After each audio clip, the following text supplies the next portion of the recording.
പ്രിയ ശ്രോതാക്കളെ നമസ്കാരം. ഞാൻ എൻ്റെ പ്രിയ ഗാനങ്ങൾ. ഇന്ന് ഞാൻ എൻ്റെ പ്രിയ ഗാനങ്ങളിൽ അതിഥിയായി എത്തുന്നത് മുതിർന്ന മാധ്യമപ്രവർത്തകയും മുൻ ഹോക്കി താരവുമായ PR ശാരദയാണ്. ശ്രീമതി PR ശാരദയുമായി സംസാരിക്കുന്നത് MV ശശികുമാർ.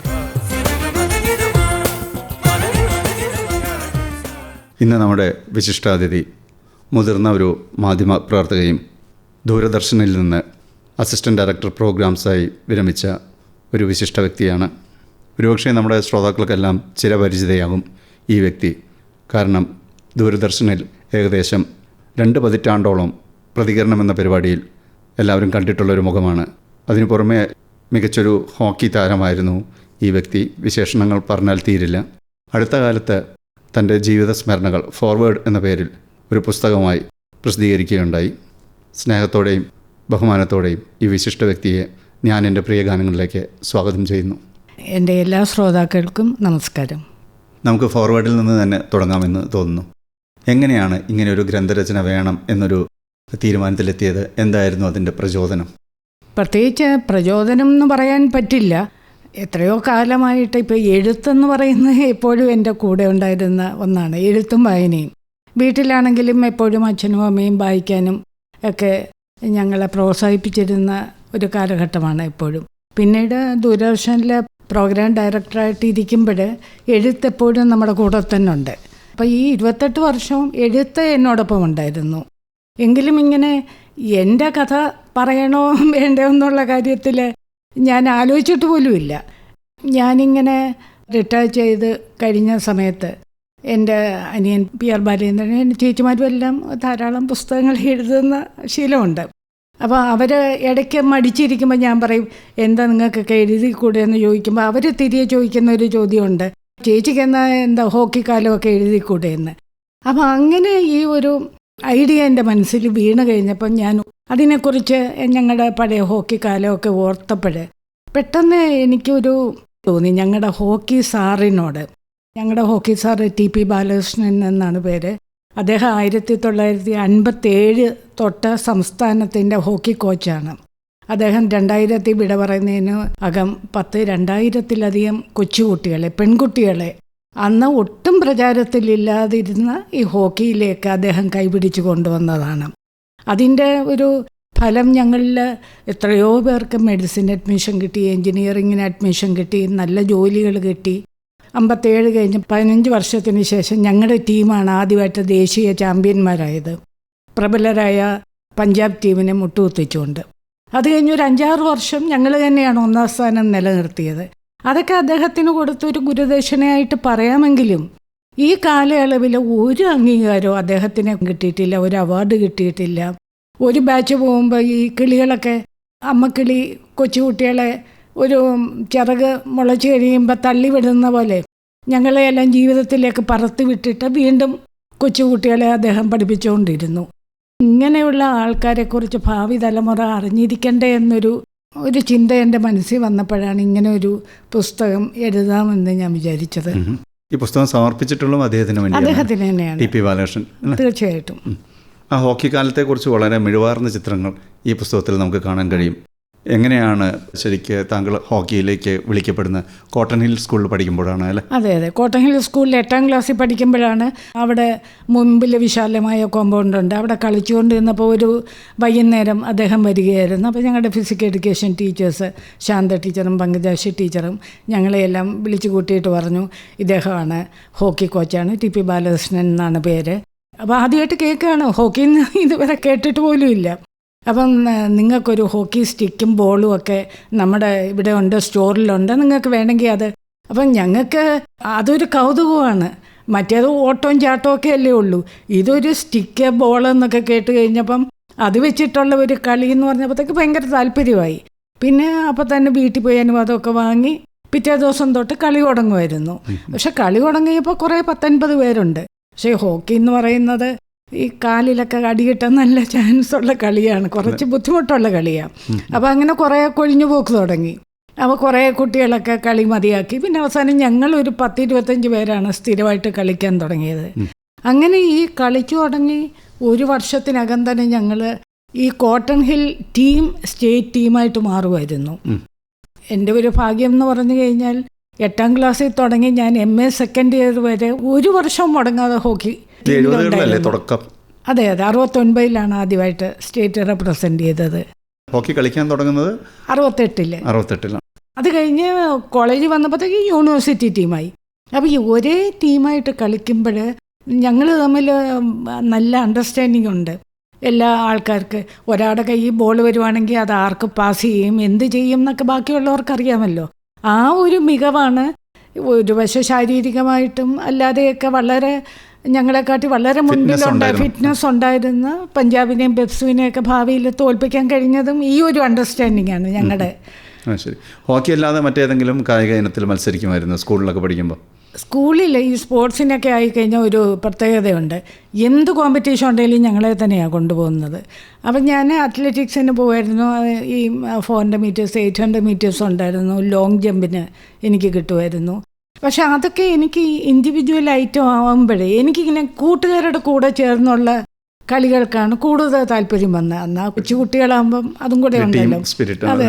പക്ഷെ ഒരിക്കൽ എനിക്ക് എൻ്റെ ഭാവിക്ക് ഒരു പക്ഷേ അതായിരുന്നിരിക്കില്ല നല്ലതായിരുന്നത് എന്ന് പറഞ്ഞാൽ പിന്നീട് വർഷങ്ങൾക്ക് ശേഷം ഒരു ഇന്ത്യൻ ടീമിൻ്റെ കോച്ചിങ് ക്യാമ്പിൽ പട്ടിയാലയിലുണ്ടായിരുന്നപ്പം അന്ന് KMCL-നും എല്ലാവരും ഉണ്ടായിരുന്നു. അത്ലറ്റിക് ടീം അവിടെ ഉണ്ടായിരുന്നു. അപ്പോൾ ഒരിക്കലും ഞാൻ വെറുതെ പോയി ലോങ് ജമ്പ് പിറ്റിലൊന്ന് ചാടി. അപ്പോൾ അന്ന് പളനിയപിള്ള സാറാണ് അന്ന് അത്ലറ്റിക്സിൻ്റെ കോച്ച്. അപ്പം അന്ന് ഫസ്റ്റ് കിട്ടുന്ന ആ കുട്ടിയെക്കാട്ടി ഒരു കുറച്ച് ഇഞ്ചിൻ്റെ വ്യത്യാസമേ ഉള്ളൂ ഞാൻ ചാടിയപ്പോൾ. അപ്പോൾ എന്നോട് പറഞ്ഞു, ഇത് എന്ത് രസമായിട്ട് ചാടുന്നു, ഇതെന്തുകൊണ്ടാണ് ഈ ലോങ് ജമ്പിൽ ശ്രദ്ധിക്കാതെ ഇരുന്നത്. ഇതൊക്കെ പിന്നെ എന്താ പറയണേ, വിധിയാണല്ലേ. നമ്മളെ എങ്ങനെ ആരാണ് തിരിച്ചുവിടുന്നത് എന്ന പോലെ ഇരിക്കുമല്ലോ. അതെ. പക്ഷെ എനിക്കത് ഒരു റിഗ്രറ്റും ഇല്ല കേട്ടോ. ഞാൻ വളരെ എൻജോയ് ചെയ്തിട്ടുണ്ട്. എനിക്ക് സഹോദരി തുല്യരായ എത്രയോ കൂട്ടുകാരികളെ കിട്ടി. ബാലകൃഷ്ണൻ സാറായിരിക്കും ഒരു പക്ഷേ താങ്കളെ ഹോക്കിയിലേക്ക് ആകർഷിച്ചതും തിരിച്ചുവിട്ടതും. പിന്നെ തീർച്ചയായിട്ടും. നമുക്കിനി ഒരു പാട്ടിലേക്ക് പോയാലോ? ഇന്ന് നമുക്ക് ആദ്യം കേൾക്കേണ്ട ഇഷ്ടഗാനം ഏതാണ്? എനിക്ക് ഏറ്റവും പ്രിയപ്പെട്ട ഒരു ഗാനത്തിലേക്ക് കിടക്കാം. അത് കൈതപ്രം സാർ എഴുതി ജോൺസൺ മാഷ് സംഗീതം കൊടുത്ത് യേശുദാസും മിൻമിനിയും പാടിയൊരു പാട്ടാണ്. നീലരാവിൽ ഇന്ന് നിന്റെ താരഹാരം ഇളകി. കുടുംബസമേതം എന്ന ചിത്രത്തിലെയാണ്. അതിൻ്റെ ആ ഒരു ചിത്രീകരണമൊക്കെ വളരെ സുന്ദരമാണ്. ആ രാത്രിയിൽ വെള്ളയും വെള്ളയിട്ട് നായികന്മാര്, അതെ, മോനിഷയും മനോജ് കെ ജയനും അവരെ കൈപിടിച്ചൊന്നുമല്ല, കുറച്ച് അകലം പാലിച്ച് വെറുതെ നടന്നുകൊണ്ട് പാടുന്ന ഒരു പാട്ടാണ്. നമുക്ക് എന്തായാലും ഗാനത്തിലേക്ക് പോകാം. ഓക്കെ. ഒരുപക്ഷെ ദൂരദർശനിൽ ജോലി ചെയ്തുകൊണ്ടായിരിക്കാം ഈ ചിത്രീകരണ രംഗം കൃത്യമായിട്ട് പറയാൻ കഴിയുന്നു.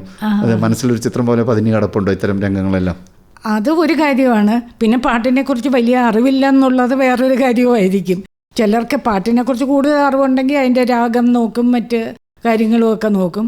പാട്ടിനോട് വളരെ ഇഷ്ടമുണ്ടെങ്കിലും അത്തരം കാര്യങ്ങളിൽ എനിക്ക് അറിവ് കുറവാണ്. മ്യൂസിക് പഠിച്ചിട്ടില്ല? മ്യൂസിക്കൊക്കെ കുട്ടിക്കാലത്തൊക്കെ മുതുകുളം സ്ഥലമാണ് എൻ്റെ നാട്, ഓണാട്ടുകരയിൽ പെട്ട്. അപ്പോൾ ഈ തലമുറകളായിട്ട് പാട്ട് പഠിപ്പിക്കുക എന്ന് പറയുന്ന അന്നത്തെ തറവാട്ടിലെ ഒരു നാട്ടു നടപ്പാണ്. അപ്പോൾ എൻ്റെ അമ്മയെ പഠിപ്പിച്ച ഒരു വളരെ പ്രഗത്ഭനായ ഒരു ഭാഗവതർ ഞങ്ങളുടെ വീട്ടിൽ വന്ന് ഓരോ തലമുറയും പഠിപ്പിക്കാൻ ശ്രമിച്ചിട്ടുണ്ട്. അപ്പോൾ അദ്ദേഹം വരുമ്പോഴേ എന്നെയും ചേച്ചിയാണ് അവസാനത്തെ ഒരു ബാച്ച്. അപ്പം ഞങ്ങൾ ഈ ഹാർമോണിയത്തിൻ്റെ മുൻപിൽ പോയി ഇരിക്കുമ്പോൾ ഞങ്ങളുടെ കൂടെ ഉള്ള കസിൻസൊക്കെ ഞങ്ങളെ കൊതിപ്പിച്ചുകൊണ്ട് ഓടി നടന്ന് കളിക്കുമ്പോഴേ ഇദ്ദേഹം പോയി കിട്ടിയെങ്കിൽ എന്നുള്ള ഒരു, അദ്ദേഹം പഠിപ്പിക്കുമ്പോഴും ശ്രദ്ധ മുഴുവൻ ഞങ്ങളുടെ കുട്ടികളിലായിരുന്നു. എന്തായാലും പഠിക്കാൻ പറ്റിയിട്ടില്ല. പഠിക്കാൻ അന്ന് കഴിയാത്തതിൽ സങ്കടമുണ്ട്. മറ്റു പഠനം എങ്ങനെയായിരുന്നു? കോട്ടൺ ഹിൽ സ്കൂളിൽ നിന്ന് പിന്നെ വിമൻസ് കോളേജിലേക്ക് പോയി അല്ലേ, കോളേജ് പഠനം? അതെ. അന്നൊരു കാര്യം പറയുകയാണെങ്കിൽ ഇന്നത്തെ പോലെയല്ല. അന്നത്തെ പഠിത്തം എന്നൊക്കെ പറഞ്ഞു കഴിഞ്ഞാൽ നമ്മളിപ്പോൾ ഒരു 10, 15, 20 ദിവസം മാറി നിന്ന് കഴിഞ്ഞാലും തിരികെ വന്നിട്ട് നമുക്ക് മേക്കപ്പ് ചെയ്യാൻ പറ്റും. ഇപ്പോൾ ഉള്ള കുട്ടികൾക്ക് ഓരോ ദിവസവും ചെയ്യേണ്ട ധാരാളം കാര്യങ്ങൾ, ഹോംവർക്കുണ്ട്, അസൈൻമെൻറ്റ്സ് ഉണ്ട്. അന്നൊന്നും അങ്ങനെ ഇല്ലല്ലോ. പിന്നെ എൻ്റെ ഒരു ഗുണമായിട്ട് എനിക്ക് തോന്നിയിട്ടുള്ളത്, ക്ലാസ്സിൽ ഇരിക്കുവാണെങ്കിൽ ഞാൻ ടീച്ചേഴ്സിന് വളരെ ശ്രദ്ധിച്ചേ ഇരിക്കത്തുള്ളൂ. പിന്നെ എത്രയോ വർഷം കഴിഞ്ഞിട്ട് ഒരു 55 വയസ്സ് കഴിഞ്ഞിട്ട് LLBക്ക് പോയ സമയത്തും ലോ അക്കാഡമിയിൽ പഠിക്കാൻ പോകുമ്പോഴും അത്ര പ്രഗത്ഭരായ അധ്യാപകരല്ല. പക്ഷേ അധ്യാപകൻ ക്ലാസ് എടുത്തു കഴിഞ്ഞാൽ പിന്നെ എൻ്റെ എല്ലാ ശ്രദ്ധയും അവർ പറയുന്ന കാര്യത്തിലായിരിക്കും. അപ്പോൾ എൻ്റെ കൂട്ടുകാരൊക്കെ കളിയാക്കാറുണ്ട്, അയ്യോ അതൊക്കെ എങ്ങനെ ശ്രദ്ധിച്ചുകൊണ്ടിരിക്കുന്നത്. അതെന്തോ കുട്ടിക്കാലം തൊട്ട് എനിക്ക് ശ്രദ്ധയുണ്ടായിരുന്നു. അങ്ങനെ പഠിത്തത്തിൽ ഞങ്ങൾ എല്ലാവരും പഠിക്കാൻ മിടുക്കരായിരുന്നു. ഞങ്ങളുടെ ബാച്ചിലുള്ളത് 10ാം ക്ലാസ്സിൽ ഞങ്ങളുടെ ബാച്ചിൽപ്പെട്ട സാറേ മാത്യുവിന് 5ാമത്തെ റാങ്ക് ഉണ്ടായിരുന്നു. ഞങ്ങൾക്കെല്ലാം ഫസ്റ്റ് ക്ലാസ് ഉണ്ടായിരുന്നു. അന്നൊക്കെ ഫസ്റ്റ് ക്ലാസ് എന്ന് പറഞ്ഞാൽ ഇപ്പോഴത്തെ ഒരു 500 മാർക്കിൻ്റെ വിലയുണ്ട് അന്നത്തെ. ഫസ്റ്റ് ക്ലാസ് വളരെ കുറച്ച് SSLCക്ക്. പിന്നെ പ്രീ ഡിഗ്രി തൊട്ട് MA വരെ വിമൻസ് കോളേജിലായിരുന്നു. ആദ്യം 2 വർഷം കൂട്ടുകാർക്കൊപ്പം ചുമ്മാതെ സെക്കൻഡ് ഗ്രൂപ്പ് എടുത്ത് ചേർന്നു. സെക്കൻഡ് ഗ്രൂപ്പിൻ്റെ ഒരു പ്രാക്ടിക്കലും അതൊക്കെ ഞാൻ എൻ്റെ ബുക്കിൽ അതിനെക്കുറിച്ച് എഴുതിയിട്ടുണ്ട്. അതിൽ അതെ അതെ അതെ. അപ്പോൾ അത് കഴിഞ്ഞ് പ്രീ ഡിഗ്രിയോടുകൂടി അത് നിർത്തി. അത് കഴിഞ്ഞ് പിന്നെ ആദ്യം തൊട്ടേ ഇംഗ്ലീഷായിരുന്നു എനിക്ക് ഇഷ്ടമുള്ള സബ്ജക്റ്റ്. അപ്പോൾ ഇംഗ്ലീഷ് കുറേ ക്ലാസ് മിസ് ചെയ്ത് കഴിഞ്ഞാൽ ഒറ്റയ്ക്ക് പഠിച്ചെടുക്കാവുന്ന ഒരു ധൈര്യം ഉണ്ടായിരുന്നു. അങ്ങനെ പിന്നെ BA-ക്കും MA-ക്കും ഇംഗ്ലീഷ് ലിറ്ററേച്ചറായിരുന്നു എടുത്ത്. കളിയിലെ കൂട്ടുകാരൊക്കെ ആയിട്ട് ഇപ്പോഴും ബന്ധമുണ്ടോ? ആരൊക്കെയായിരുന്നു അന്നത്തെ പ്രമുഖ കളിക്കാർ? അവരെല്ലാം പിന്നീട് ഈ രംഗത്ത് തുടർന്നോ അതോ വേറെ വേറെ മേഖലകളിലേക്ക് പോയോ? കുറേ പേര് പ്രീ ഡിഗ്രി കഴിഞ്ഞിട്ട് സ്പോർട്സ് കോട്ടയിൽ മെഡിസിന് ജോയിൻ ചെയ്തു. കുറേ പേര് എൻജിനീയറിങ്ങിന് ജോയിൻ ചെയ്തു. അപ്പോൾ അവർ പിന്നെ സ്റ്റേറ്റ് ടീമിലേക്ക് അധികം വന്നിട്ടില്ല. പക്ഷെ അവർ യൂണിവേഴ്സിറ്റി ടീമിൽ കളിക്കണം എന്നുള്ളത് അവർക്ക് നിർബന്ധമായിരുന്നു, സ്കോളർഷിപ്പ് കിട്ടാനും അത്തരം കാര്യങ്ങൾക്കൊക്കെ. അപ്പോൾ ഈ യൂണിവേഴ്സിറ്റിക്ക് പോകുമ്പോഴൊക്കെ ആ പഴയ കൂട്ടുകാരികൾ വന്നിട്ടുണ്ടായിരുന്നു. എങ്കിലും പിന്നെ ഇവരെല്ലാം കുറേ വർഷം കഴിഞ്ഞിട്ട് എല്ലാം കളി നിർത്തിക്കഴിഞ്ഞിട്ട് കുറേ കാലം ഇവരുമായിട്ടൊന്നും ഒരു ടച്ച് ഉണ്ടായിരുന്നില്ല. പിന്നീട് ഞാൻ ദൂരദർശനിലായിരുന്നപ്പോഴാണ് ഞാൻ മുൻകൈ എടുത്ത്. അപ്പോഴത്തേക്ക് പിന്നെ മൊബൈലൊക്കെ വന്നു, വാട്സപ്പ് ഗ്രൂപ്പുകൾ വന്നു. അങ്ങനെ എല്ലാവരും കൂടെ ഞങ്ങളൊരു റീയൂണിയനൊക്കെ ഒരു ഹോട്ടലിൽ വെച്ച് നടത്തി. അതെ, അന്ന് ഈ ചക് ദേ ഇന്ത്യ പോലെ എല്ലാ പേപ്പറുകാരും വളരെ പ്രാധാന്യം കൊടുത്ത് കുറേ ആൾക്കാരൊക്കെ ജേർണലിസ്റ്റുകളൊക്കെ വന്ന് അത് കവർ ചെയ്തിരുന്നു. പിന്നെ അന്ന് തൊട്ട് ഇന്ന് വരെ ഞങ്ങൾ ആ ഗ്രൂപ്പിൽ വളരെ സജീവമാണ്. ഇടയ്ക്കിടയ്ക്ക് ഞങ്ങളെല്ലാവരും കൂടെ ഒത്തുചേരാറുണ്ട്. എൻ്റെ ഈ ബുക്കിൻ്റെ പ്രസിദ്ധീകരണ ദിവസവും എല്ലാ കൂട്ടുകാരും വന്നിരുന്നു. എൻ്റെ കഥയാണെങ്കിലും അവരുടെയും കൂടെ കഥയല്ലേ, അപ്പോൾ അവർക്കും എല്ലാം വലിയ താല്പര്യമായിരുന്നു. 10-25 പേരോളം അന്ന് പഴയ കളിക്കാരൊന്ന് വന്നിട്ടുണ്ടായിരുന്നു. ഈ ഹോക്കി കളിക്കളത്തിലെ നേട്ടങ്ങൾ പറയുമ്പോൾ 9 വർഷത്തോളം കേരളത്തിനെ റെപ്രസെന്റ് ചെയ്ത് ഇന്ത്യയിൽ ഒന്നാമതെത്തിയല്ലേ? 9 വർഷം എന്ന് പറയുന്നത് ഞാൻ കേരളത്തിൻ്റെ സ്റ്റേറ്റ് ടീമിൻ്റെ യൂണിവേഴ്സിറ്റിയുടെ ക്യാപ്റ്റൻ ആയിരുന്നു 9 വർഷം. പിന്നെ ഞങ്ങളുടെ ജൂനിയർ ടീമാണ് 72-ൽ പൂനെയിൽ വെച്ച് ആദ്യമായിട്ട് ദേശീയ ചാമ്പ്യന്മാരായത്. പിന്നെ ഒരു 6 വർഷത്തോളം ഞങ്ങൾ ആ 1ാം സ്ഥാനം നിലനിർത്തി. പിന്നെ യൂണിവേഴ്സിറ്റി തലത്തിൽ 2ാം സ്ഥാനം കിട്ടിയിട്ടുണ്ട്. സീനിയർ ടീമിൽ 3ാം സ്ഥാനമൊക്കെ കിട്ടിയിട്ടുണ്ട്. അങ്ങനെ കുറേ നേട്ടങ്ങൾ കൈവരിച്ചിട്ടുണ്ട്. നാഷണൽ ടീമിൽ ഇടം നേടിയെങ്കിലും തുടരാൻ കഴിയാത്തതുകൊണ്ട് ഇൻ്റർനാഷണൽ മത്സരങ്ങൾക്കൊന്നും പോകാൻ കഴിഞ്ഞില്ല അല്ലേ? സത്യം പറഞ്ഞാൽ ഇല്ല, അത് ഞാൻ തന്നെ എടുത്ത ഒരു തീരുമാനമായിരുന്നു. 2 മാസത്തോളം ചെലവഴിച്ചാണ് പട്ടിയാലയിൽ ഇന്ത്യൻ ടീമിൻ്റെ ക്യാമ്പിൽ പോയത്. അത് ചില കാരണങ്ങൾ കൊണ്ട് ആ ടീമിലേക്ക് സെലക്ഷൻ കിട്ടിയിട്ടും ഞങ്ങൾക്ക് അവിടെ നിന്ന്, ഞാനും അന്ന് ഓമനകുമാരി, പിന്നീട് അർജുന അവാർഡൊക്കെ കിട്ടിയ ഓമനകുമാരി, ഞങ്ങൾ 2 പേരുമായിരുന്നു അന്ന് ടീമിലുണ്ടായിരുന്നത്. നിർഭാഗ്യകരമായ ചില സംഭവങ്ങളെ തുടർന്ന് ഞങ്ങളത് വേണ്ടാന്ന് വെച്ചിട്ട്, അതെ, ടീമിലേക്ക് സെലക്ഷൻ കിട്ടിയെങ്കിലും വേണ്ടാന്ന് വെച്ചിട്ട് തിരികെ പോരുകയാണ് ഉണ്ടായത്. പക്ഷെ അത് കഴിഞ്ഞിട്ട് ഓമന തുടർന്ന് പിന്നീട് റെയിൽവേയിലൊക്കെ ചേരുകയും കളിക്കുകയും ചെയ്തു. പിന്നീട് ഇന്ത്യൻ ടീമിൻ്റെ ക്യാമ്പിലേക്ക് പോകണ്ടെന്നുള്ള ഞാൻ തന്നെ എടുത്ത ഒരു തീരുമാനമാണ്. ഒരുപക്ഷെ അക്കാലത്ത് ഹോക്കി മാത്രമായിരുന്നു ഇന്ത്യക്ക് വലിയ നേട്ടങ്ങൾ സമ്മാനിച്ചിരുന്ന കായിക ഇനം. അതെ അല്ല, ഒരു കാലത്ത് ഒളിമ്പിക്സിൽ സ്വർണം ഹോക്കിയിൽ മാത്രമായിരുന്നു ഇന്ത്യക്ക് ലഭിച്ചിരുന്നത്. സമയത്ത് നമ്മുടെ ദേശീയ വിനോദവുമായിരുന്നു. അതെ. അപ്പോൾ ഹോക്കിയിൽ പോയത് നഷ്ടമായിട്ട് ഒരിക്കലും തോന്നിയിട്ടില്ല? ഒരിക്കലും ഇല്ല. എന്ന് പറഞ്ഞാൽ എൻ്റെ ജീവിതത്തിൽ സംഭവിച്ച ഏറ്റവും നല്ല കാര്യമാണ് ഞാൻ ഹോക്കിക്ക് പോയത്. എന്തെന്ന് പറഞ്ഞു കഴിഞ്ഞാൽ നമുക്കിപ്പോൾ കുറേ പ്രായമാകുമ്പോഴാണ് തിരിഞ്ഞു നോക്കുമ്പോൾ, ഇപ്പോൾ അച്ഛനും അമ്മയും നമുക്ക് ജീവിക്കാനുള്ള കുറേ പാഠങ്ങൾ ചിലപ്പോൾ തരുന്നുണ്ടായിരിക്കും. എന്നാൽ ഈ കളി കൂടെ എന്താ പറയുന്നത്, നമ്മൾ അറിയാതെ നേടിയെടുക്കുന്ന കുറേ കാര്യങ്ങളുണ്ട്. നമ്മൾ ജീവിതത്തെ നേരിടാൻ പിന്നീട് നമുക്ക് അത്യാവശ്യം വേണ്ടി വരുന്ന ഒരുപാട് കാര്യങ്ങളുണ്ട്. അതിൽ ഏറ്റവും പ്രധാനം എന്ന് പറഞ്ഞാൽ ഏത് പ്രതിസന്ധിയും നമുക്ക് തരണം ചെയ്യാനുള്ള ഒരു കഴിവ് ഈ കുട്ടികളുടെ ആത്മവിശ്വാസം ഉണ്ടാകും. പിന്നീട് അതുപോലെ തോൽവിയും ജയവും. ഞങ്ങൾ തോൽക്കും, ഞങ്ങൾ ജയിക്കും. ഞങ്ങൾ കളിക്കാർക്ക് തോക്കുന്നതും ജയിക്കുന്നതും ഒരേ മനസ്സോടുകൂടിയാണ് ഞങ്ങൾ സ്വീകരിക്കാറ്. എന്ന് പറഞ്ഞാൽ ഞങ്ങൾക്കറിയാം ഇന്ന് തോക്കുവാണെങ്കിൽ നാളെ ഞങ്ങൾ ജയിക്കും. ഇപ്പം എൻ്റെ ഔദ്യോഗിക കാലത്ത് തന്നെ ഈ ഹോക്കി കാലത്ത് ഞാൻ ആർജിച്ച പല കാര്യങ്ങളുമാണ് എനിക്ക് പിന്നീട് സഹായകമായി മാറി. ഈ പുസ്തകത്തിൻ്റെ പേര് ശരിക്കും ഫോർവേഡ് എന്ന് കൊടുക്കാൻ കാരണം ഈ റൈറ്റ് ഫോർവേഡിൻ്റെ ഓർമ്മയിലാണോ? ഞാൻ പല ഇങ്ങനെ ടൈറ്റിൽ അനിയന്മാരോടും ചേച്ചിയോടൊക്കെ ചോദിച്ചപ്പോൾ ജയചന്ദ്രൻ എന്ന് പറഞ്ഞ അനിയനാണ് ചേച്ചിക്ക് ഫോർവേഡ് ഒന്ന് കൊടുത്തൂടെ. ആ ഫോർവേഡ് എന്ന് കേട്ട ആ നിമിഷം ഞാൻ നിശ്ചയിച്ചു അതാണ് ഈ ബുക്കിന് ഏറ്റവും പറ്റിയ ടൈറ്റിലെന്ന്. ഈ കായിക മേഖലയിൽ അല്ലാതെ മറ്റു താല്പര്യങ്ങൾ എന്തെല്ലാമായിരുന്നു? സിനിമയൊക്കെ കാണുമായിരുന്നു? സിനിമയാണ് ഏറ്റവും കൂടുതൽ കണ്ടിട്ടുള്ളത്. ഞങ്ങളുടെ മുതുകുളത്ത് ഒരു അന്നൊക്കെ ഈ കൊട്ടക എന്നാണല്ലോ പറയുന്നത്, സിനിമ കൊട്ടക, ഗോപാലകൃഷ്ണ ടാക്കീസ് എന്ന് പറഞ്ഞ് അതെൻ്റെ അമ്മയുടെ അമ്മാവൻ്റെ കൊട്ടക തന്നെയായിരുന്നു. അത് കാരണം ആ കൊട്ടകയിൽ എല്ലാ ദിവസവും പോയി ഇരുന്ന് സിനിമ കാണലാണ്. പക്ഷേ അവിടെ സിനിമ കാണാൻ അവിടെ പോയി ഇരുന്നിട്ട് ഒരു 10 മിനിറ്റ് കഴിയുമ്പോഴത്തേക്കും ഞങ്ങളെല്ലാം ഉറങ്ങും, കുട്ടികളെല്ലാം ഉറങ്ങും. ഞാൻ അമ്മയോട് പറയുമായിരുന്നു, അമ്മ കല്യാണം വരുമ്പോൾ എന്നെ വിളിക്കണേ എന്ന് പറയും. ഈ കല്യാണത്തിൻ്റെ കൊട്ടുമേളമൊക്കെ കേൾക്കാൻ എനിക്ക് ഭയങ്കര ആഗ്രഹമായിരുന്നു. പക്ഷെ അമ്മ ഉണർത്തിക്കഴിഞ്ഞാൽ ശല്യമായിരിക്കുമെന്ന് വെച്ചാൽ എന്നെ ഉണർത്താറില്ല. സിനിമ തീരുമ്പം ഇറങ്ങി വരും. എനിക്ക് അതുകൊണ്ട് പിന്നെ കുറേ കാലം കഴിഞ്ഞിട്ടാണ് പിന്നെ ഉണർന്നിരുന്ന സിനിമ കണ്ടിരുന്നത്. പക്ഷേ അന്നൊന്നും ഞങ്ങളുടെ നാട്ടിൽ ഇലക്ട്രിസിറ്റി ഇല്ല, വേറെ എൻ്റർടൈൻമെൻ്റ് ഒന്നുമില്ല. ഞങ്ങളുടെ എൻ്റർടൈൻമെൻ്റ് എന്ന് പറയുന്നത് ഒരു 4 മണിയാകുമ്പോൾ തൊട്ട് കൊട്ടകയിൽ നിന്ന് ഇങ്ങനെ പാട്ട് വയ്ക്കും. അതൊരു 5-8 പാട്ടുകളേ ഉള്ളൂ, ദിവസവും ഒരേ ഓർഡറിലാണ്. പക്ഷെ ഞങ്ങൾക്കൊരിക്കലും മടുക്കത്തില്ല. 4 മണിയാകുമ്പോൾ തൊട്ട് അറബിക്കടലൊരു മണവാളൻ, ഇങ്ങനെയൊക്കെയുള്ള പാട്ടുകൾ, ഈ പാട്ടുകൾ കേൾക്കുക എന്ന് പറയുന്നത് ഭയങ്കര താല്പര്യമാണ്. പിന്നെ ഏത് പടം വന്നു കഴിഞ്ഞാലും എൻ്റെ പാട്ടുപുസ്തകം വാങ്ങിക്കും. ആ പാട്ടുപുസ്തകം വീട്ടിൽ കൊണ്ടുവന്ന് സൂക്ഷിച്ച് വയ്ക്കും. ആ പാട്ടുകളൊക്കെ കാണാതെ പഠിക്കും. പിന്നെ ഈ തിരുവനന്തപുരത്ത് വന്നതിന് ശേഷം എല്ലാ സിനിമകളും എന്ന് പറഞ്ഞാൽ ഞാൻ പനോള ജംഗ്ഷനിലാണ് താമസിച്ചിരുന്നത്. റെയിൽവേ സ്റ്റേഷന് ചുറ്റുമായിട്ടാണല്ലോ എല്ലാ തിയേറ്ററുകളും ഉള്ളത്. അപ്പം അച്ഛനും അമ്മയും ഞങ്ങൾക്ക് അനുവദിച്ചിരുന്ന ഒരു ഇതെന്ന് പറഞ്ഞാൽ ഏത് സിനിമ വന്നാലും ഞങ്ങളെല്ലാവരും കൂടെ കാണാൻ പോകുമായിരുന്നു. അല്ലാതെ ഇന്നത്തെ പോലെ ഹോട്ടലുകളിൽ പോവുക, യാത്ര പോവുക, അത്തരമൊന്നുമില്ല. പക്ഷേ എല്ലാ സിനിമകളും കാണാൻ ഇഷ്ടമായിരുന്നു. നമുക്ക് ഇനി അടുത്തൊരു പാട്ടിലേക്ക് പോയാലോ? തീർച്ചയായിട്ടും. നീർപ്പോളകളുടെ ലാളനമേറ്റൊരു നീല താമര വിരിഞ്ഞു. ശ്രോതാക്കൾക്ക് മനസ്സിലായോ? നീല ജലാശയത്തിൽ. ജാനകിയമ്മയെക്കുറിച്ച് പറയാതെ ഒരു പാട്ടും നമുക്ക് അവതരിപ്പിക്കാൻ പറ്റത്തില്ല. ജാനകിയമ്മയുടെ തേനൂറുന്ന സ്വരത്തിൽ പാടിയ ഈ പാട്ട് തന്നെ ആകട്ടെ അടുത്ത പാട്ട്. ചിത്രം അംഗീകാരം, രചന ബിജു തിരുമല, A.T. ഉമർ സംഗീതം. നമുക്ക് ആ ഗാനം കേൾക്കാം.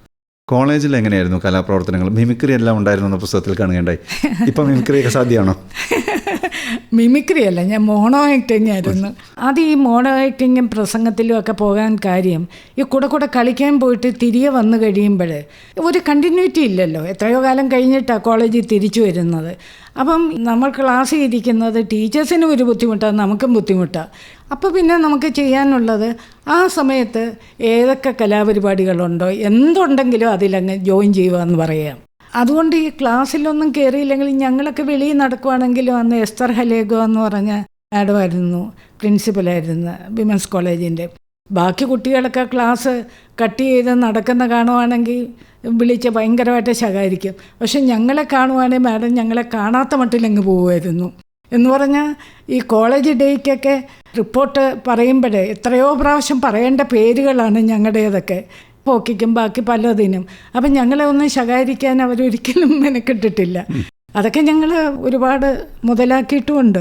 Mono ആക്ടിന് university വിന്നറും ആയാലേ?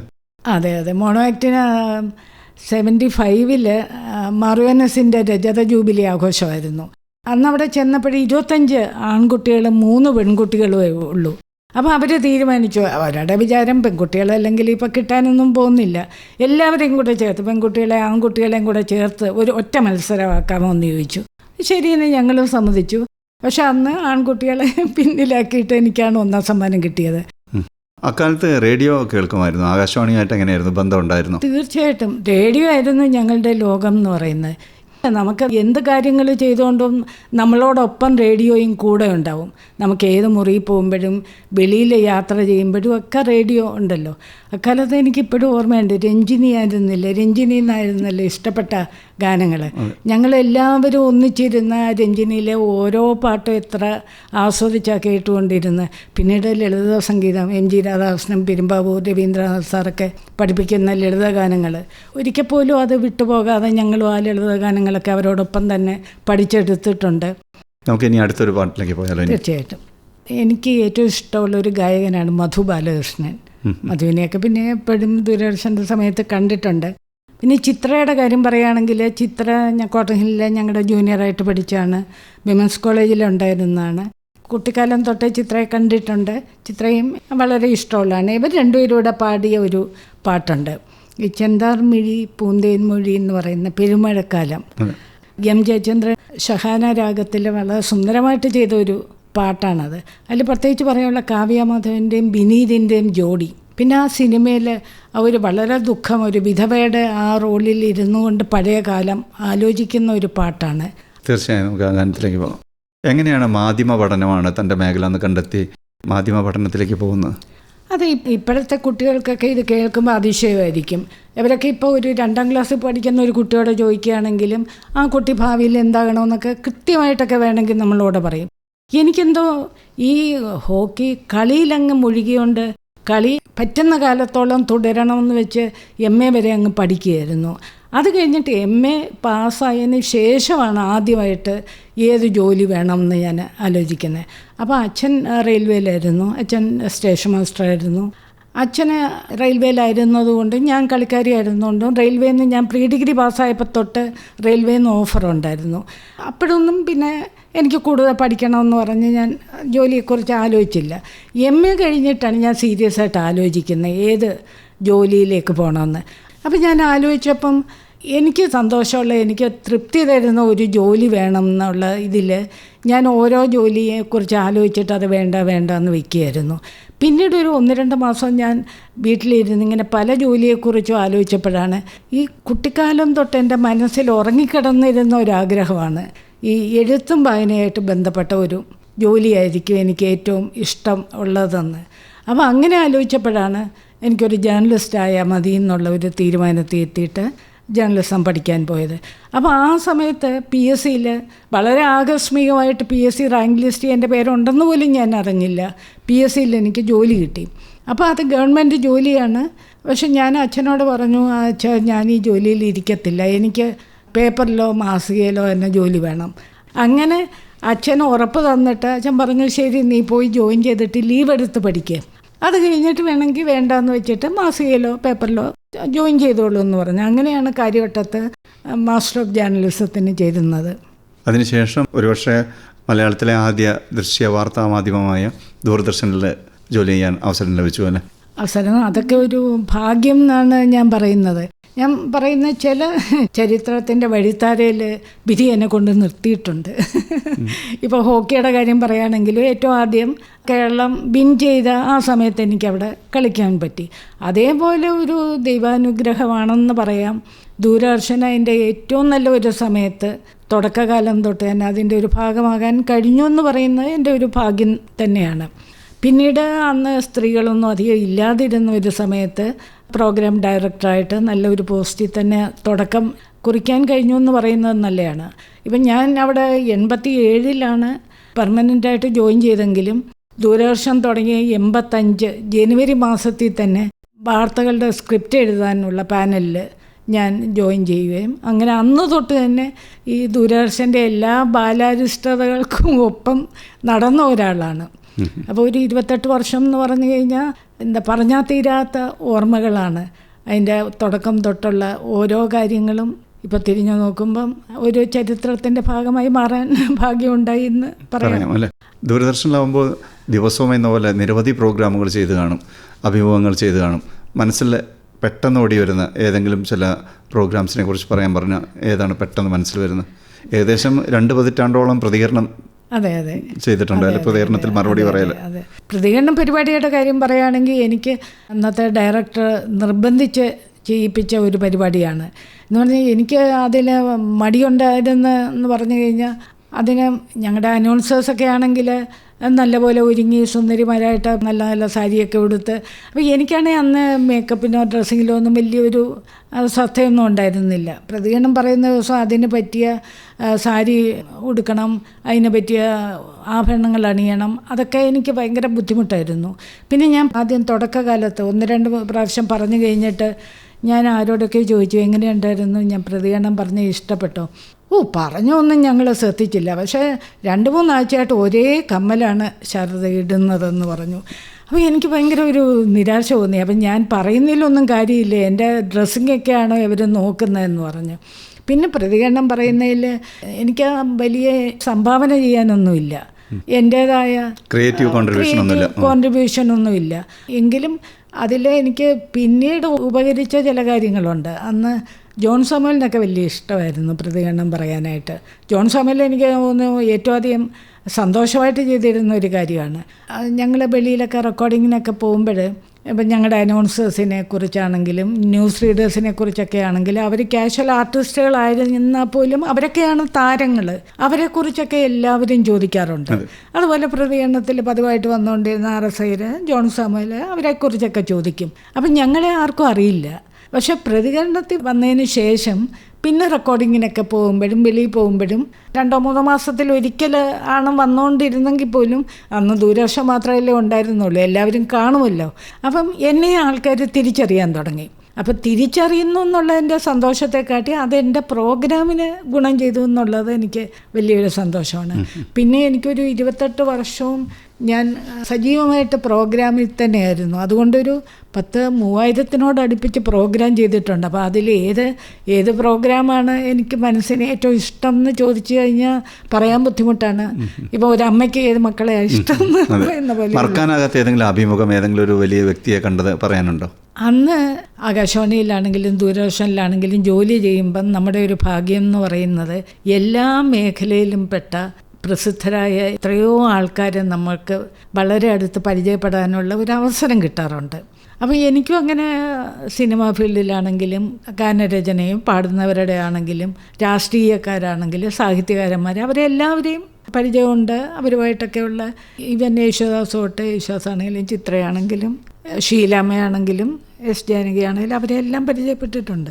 പിന്നെ എൻ്റെ പ്രോഗ്രാമിൻ്റെ കാര്യങ്ങൾ എനിക്ക് മനസ്സിന് ഏറ്റവും ഇഷ്ടമുണ്ടായിരുന്ന ഒരു പ്രോഗ്രാം എന്ന് പറയുകയാണെങ്കിൽ ഞാൻ എൻ്റെ ഒരു ദൂരദർശനിൽ നിന്നുള്ള വിടവാങ്ങൽ പരിപാടിയായിട്ട് ചെയ്ത കണ്ണൻ്റെ ആനകൾ എന്ന് പറഞ്ഞ പ്രോഗ്രാമാണ് അന്നും ഇന്നും എൻ്റെ മനസ്സിന് ഏറ്റവും ഇഷ്ടമുള്ള പ്രോഗ്രാം. അത് എനിക്ക് ഈ ഡോക്യുമെൻ്ററികൾ ചെയ്യാൻ വലിയ താല്പര്യമായിരുന്നു. പക്ഷേ സജീവമായിട്ട് ചെയ്തുകൊണ്ടിരിക്കുമ്പോൾ അതിനുള്ള അവസരം കിട്ടിയിട്ടില്ല. പെട്ടെന്ന് ചെയ്യേണ്ടി വരും, ഡെഡ് ലൈൻ കാണുമല്ലോ. അപ്പം ഞാൻ പ്രൊമോഷൻ കിട്ടി അസിസ്റ്റൻറ്റ് ഡയറക്ടർ ആയതിന് ശേഷം അത് കഴിഞ്ഞ് സൂപ്പർവിഷൻ്റെ ആവശ്യമേ ഉള്ളൂ. ആ സമയത്താണ് എനിക്ക് കൂടുതൽ സമയം കിട്ടിയത്. ആ സമയത്ത് ഞാൻ തന്നെ അങ്ങോട്ട് ആവശ്യപ്പെട്ടിട്ടാണ് ഗുരുവായൂരിലെ പുന്നത്തൂർ കോട്ടയിലെ അന്ന് 67 ആനകളാണ്. ഗുരുവായൂർ പത്മനാഭൻ തുടങ്ങിയ 67 ആനകളുടെ ആ പ്രോഗ്രാം ചെയ്യണമെന്ന് നിശ്ചയിച്ചു. ആ പ്രോഗ്രാം ചെയ്ത ആനകളുടെ കാര്യം മാത്രം ചെയ്യണമെന്നാണ് ആദ്യം ഉദ്ദേശിച്ചത്. അങ്ങനെ 57 എപ്പിസോഡുകളായിട്ട് 1 വർഷം നീണ്ടുനിന്ന ഒരു പ്രോഗ്രാമാണ് അത് ചെയ്തത്. കണ്ണൻ്റെ ആനകളുടെ കാര്യം പറയുകയാണെങ്കിൽ ഞാൻ അന്ന് വലിയൊരു ദൈവവിശ്വാസി ആയിരുന്നോ എന്ന് ചോദിച്ചു കഴിഞ്ഞാൽ അത്രയ്ക്ക് വലിയൊരു ദൈവവിശ്വാസമൊന്നും എനിക്കുണ്ടായിരുന്നില്ല. നാമം ജപിക്കും വിളക്ക് കൊളുത്തും എന്നൊക്കെ അല്ലാതെ. അപ്പം ഞങ്ങളിങ്ങനെ ക്ഷേത്രങ്ങളിൽ പോകുന്ന പതിവൊന്നുമില്ല. സത്യസന്ധമായിട്ട് ജീവിക്കണമെന്ന് മാത്രമേ അച്ഛനും അമ്മയും പറഞ്ഞു തന്നിട്ടുള്ളൂ. പക്ഷേ ഈ ഗുരുവായൂരിലെ ഒരു 3.5 വർഷം നീണ്ടുനിന്ന സമയത്ത് ഒരുപാട് അമാനുഷികമായ അനുഭവങ്ങൾ എൻ്റെ ജീവിതത്തിൽ ഉണ്ടായിട്ടുണ്ട്. അതപ്പോൾ വിശ്വസിക്കണമെന്നില്ല കേട്ടോ, പക്ഷേ എനിക്കത് അനുഭവിച്ചു എന്ന് പറയുന്നത് ഞാൻ എൻ്റെ ബുക്കിലും അത് എഴുതിയിട്ടുണ്ട്. അത് സംപ്രേഷണം തുടങ്ങുന്നതിന് കുറച്ച് കാലം മുമ്പാണ് പെട്ടെന്നൊരു സംഭവം ഉണ്ടായി. കണ്ണൻ എന്നോട് വന്ന് പറയുകയാണ്, എനിക്കൊരു നിമിത്തം കാണിച്ചു തരുക. ആഹാ, എൻ്റെ ആനകളെക്കുറിച്ച് മാത്രമാണോ പറയുന്നത്, എന്നെക്കുറിച്ച് ഒന്നും പറയുന്നില്ലേ? അങ്ങനെ ഈ സംപ്രേഷണം തുടങ്ങുന്നതിന് തൊട്ട് മുമ്പ് പുതുതായിട്ട് ഈ 57 എപ്പിസോഡിലും പുതിയൊരു സെഗ്മെൻറ്റ് ചെയ്യാൻ തുടങ്ങി ക്ഷേത്രത്തെക്കുറിച്ച്. അത് ഈ പറഞ്ഞ പോലെ അതിൻ്റെ മൊത്തം രചനയെ എനിക്ക് തന്നെ ചെയ്യേണ്ടി വന്നു. എന്ന് പറഞ്ഞാൽ ബാക്കി എല്ലാ കാര്യങ്ങളും പൂർത്തിയായിരുന്ന ഒരു സമയത്താണ് വീണ്ടും ഒരു സെഗ്മെൻറ്റ് തുടങ്ങാനൊരു ഇതുണ്ടായത്. എനിക്ക് ഏറ്റവും നല്ല ഡോക്യുമെൻ്ററിക്കുള്ള അവാർഡ് കിട്ടിയതും എത്രയോ സ്ഥലത്തു നിന്ന്, കേരളത്തിന് വെളിയിലുള്ള എത്രയോ സ്ഥലത്തു നിന്ന് ഞാൻ കണ്ടിട്ടും കേട്ടിട്ടും ഇല്ലാത്ത ആൾക്കാർ വിളിച്ച് അഭിനന്ദിച്ച ഒരു പ്രോഗ്രാമാണ് കണ്ണൻ്റെ ആനകൾ. ചിലപ്പോൾ ആനകളോടുള്ള ഒരു എല്ലാവർക്കും ഇഷ്ടമുള്ള ഒരു സംതൃപ്തി എന്നൊരു പരിപാടിയായിരുന്നു. പിന്നെ എങ്ങനെയാണ് കുടുംബത്തിൻ്റെ സപ്പോർട്ട് ഈ വക പ്രവർത്തനങ്ങളിൽ? മാധ്യമ പ്രവർത്തനമാവട്ടെ, തുടക്കം മുതൽ കായിക മേഖലയിലെ പ്രവർത്തനമാവട്ടെ, വീട്ടുകാരുടെ പ്രോത്സാഹനം ഉണ്ടായിരുന്നു. പിന്നെ വന്ന ജീവിത പങ്കാളിയുടെ, എൻ്റെ വീട്ടിലെ അച്ഛൻ്റെയും അമ്മയുടെയും ഒരു ചിന്താഗതി എന്ന് പറഞ്ഞു കഴിഞ്ഞാൽ അച്ഛനും അമ്മയ്ക്കുമൊക്കെ ഈ സ്ത്രീകൾ, ഞങ്ങൾ ആദ്യത്തെ 7 മക്കളിൽ 4 മക്കളും പെൺകുട്ടികളാണ്. പെൺകുട്ടികളുടെ വിദ്യാഭ്യാസത്തിന് വളരെ പ്രാധാന്യം ഉണ്ടെന്ന് വിശ്വസിച്ചിരുന്ന അച്ഛനും അമ്മയുമായിരുന്നു. അപ്പം ഞങ്ങൾ പഠിക്കണമെന്ന് പറഞ്ഞു കഴിഞ്ഞാൽ അവർക്ക് യാതൊരു മടിയില്ല. എത്ര കാലം പഠിക്കണമെന്ന് പറഞ്ഞാലും അച്ഛനും അമ്മയ്ക്ക് സന്തോഷമേ ഉള്ളൂ. അതുപോലെ ഞങ്ങളുടെ ഏത് കലയാണെങ്കിലും കായിക പ്രവർത്തനങ്ങൾക്കാണെങ്കിലും ഫുൾ സപ്പോർട്ടാണ്. എനിക്ക് തോന്നുന്നു അവർക്കും ഈ വായനയോടും എഴുത്തിനോടും ഒക്കെ താല്പര്യം ഉണ്ടായിരുന്ന പൊതുവേ ഞങ്ങളുടെ കുടുംബത്തിൽ എല്ലാവരും അച്ഛൻ്റെ ആണേലും അമ്മയുടെ ആണേലും എഴുത്തിൻ്റെ വരിയിലായിരുന്നു. എൻ്റെ അമ്മ തന്നെ അച്ഛൻ ഞങ്ങളുടെ അടുത്തു നിന്ന് പോയതിന് ശേഷം, മരിച്ചതിന് ശേഷം എൻ്റെ കൂടെ ക്വാർട്ടേഴ്സിൽ താമസിച്ചിരുന്ന സമയത്ത് അമ്മയ്ക്ക് കിട്ടിയ ഒഴിവ് സമയത്ത് ചില ഓർമ്മക്കുറിപ്പുകൾ എഴുതി വച്ചിരുന്നു. അത് അമ്മയുടെ മരണശേഷമാണ് അത് പബ്ലിഷ് ചെയ്തത്. എങ്കിലും അത് ഒപ്പം നടക്കുന്ന പിച്ചകം എന്ന് പറഞ്ഞ മാതൃഭൂമി ബുക്സ് അത് പ്രസിദ്ധീകരിച്ചു. അത് അൺഎഡിറ്റഡായിട്ട് തന്നെ. എൻ്റെ വീട്ടിലെന്ന് പറഞ്ഞു കഴിഞ്ഞാൽ എൻ്റെ ഹസ്ബൻഡിനാണെങ്കിലും മക്കളാണെങ്കിലും അവർ ഇത് എൻ്റെ ഒരു ജോലിയുടെ ഭാഗമായിട്ടല്ലേ കാണുന്നുള്ളൂ. അപ്പം ഗൾഫിൽ ഉണ്ടായിരുന്നൊരു ജോലി വേണ്ടാന്ന് വെച്ചിട്ടാണ് എൻ്റെ ഹസ്ബൻഡ് വീട്ടിൻ്റെ ചുമതല ഏറ്റെടുക്കാനായിട്ട് അദ്ദേഹം തിരികെ വന്നു. അത് എനിക്ക് തന്ന ഒരു സപ്പോർട്ട് വളരെ വലുതാണ്. അപ്പോൾ വീട്ടിലെ കാര്യങ്ങളൊന്നും എനിക്ക് നോക്കേണ്ടി വന്നിട്ടില്ല. ഒരു സ്ത്രീ എന്ന നിലയിലുള്ള എനിക്ക് വിശ്രമം ആവശ്യമുണ്ട്, എനിക്ക് എൻ്റർടൈൻമെൻറ്റ് ആവശ്യമുണ്ട്. അതിനോടൊപ്പം ഒക്കെ എൻ്റെ മക്കളും ഭർത്താവും നിന്നിട്ടുണ്ട്. അടുത്തൊരു ഇഷ്ടഗാനത്തിലേക്ക് പോയാലോ? അതെ. ഞാൻ ഭരതൻ്റെ ചിത്രീകരണം, ഇത്രയും കലാപരമായിട്ട് അടിമുടി ഒരു കലാകാരനായിരുന്നല്ലോ ഭരതൻ, ശില്പിയും കലാകാരനും. അദ്ദേഹത്തിൻ്റെ ഗാന ചിത്രീകരണം.